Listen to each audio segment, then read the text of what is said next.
দর্শক, এ নিয়ে আরো বিস্তারিত জানাতে এই মুহূর্তে কক্সবাজার থেকে আমাদের সাথে যুক্ত হচ্ছেন সহকর্মী আজিম নিহাদ। আমরা চলে যাচ্ছি তার কাছে। আজিম।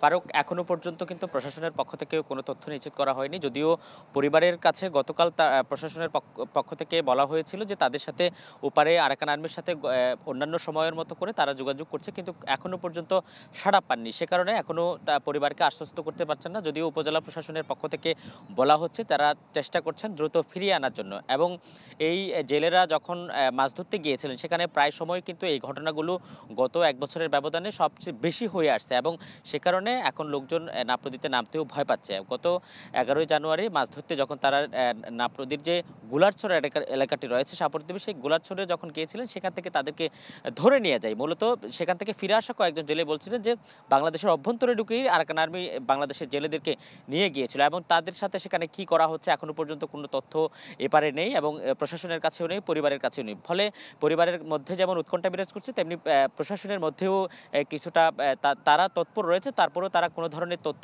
আপাতত দিতে পারছেন না। আপনি জানেন যে গতকাল থেকে নাপ নদীতে আবারও দীর্ঘ প্রায় 8 বছর ধরে বন্ধ থাকার পরে মাছ ধরা শুরু হয়েছে। এখন যেহেতু গত কয়েক মাসের ব্যবধানে সবচেয়ে বেশি দেখা যাচ্ছে যে জেলেদের ধরে নিয়ে যাওয়ার যে বিষয়টি ঘটছে, এখন নতুন করে যেহেতু মাছ ধরা শুরু হয়েছে, জেলেরা আরও বেশি করে মাছ ধরতে নাপ নদীতে যাবেন, এবং সেখান থেকে তারা আশঙ্কা করছেন আরাকান আর্মি দীর্ঘদিন ধরে যে অত্যাচারগুলো জেলেদের প্রতি চালাচ্ছে সেটা পরিমাণ আরও বেড়ে যেতে পারে। ফারুক।